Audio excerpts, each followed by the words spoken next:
Mercredi 7 septembre 2022, bonjour, bonsoir tout le monde. Déjà, bienvenue à la 68e édition de la Ligue des Champions qui débutait ce mardi. Le club israélien, à savoir le Maccabi Haïfa de l'international haïtien Frandi Pierrot, le seul représentant haïtien dans cette grande compétition qui a vu son équipe chuter à Lisbonne. Le Lukaku haïtien a joué 78 minutes dans cette rencontre pour 26 touchés de balle, 9 passes réussies, 9 pertes de balle. La deuxième journée dans le groupe H est programmée le mercredi 14 septembre. Frandi Pierrot va devoir affronter le trio Messi, Neymar, Mbappé.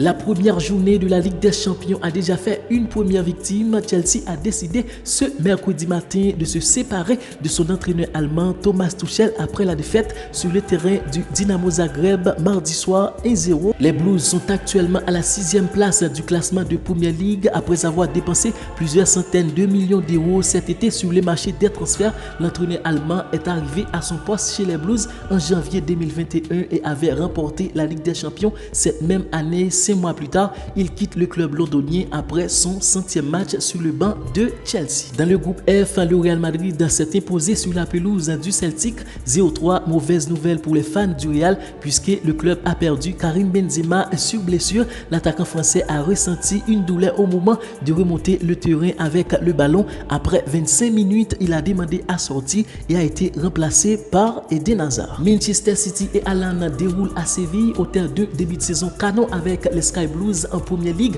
L'ancien joueur du Borussia Dortmund a continué sur sa lancée mardi soir pour sa première apparition en Ligue des Champions avec le club mancunien. L'attaquant norvégien a inscrit un doublé lors de la victoire des Citizens qui ont facilement imposé contre le club andalou 0-4. Il s'agit du 12e but d'Erling Haaland cette saison qui est devenu le premier à atteindre le cap des 25 buts en seulement 20 rencontres de C1.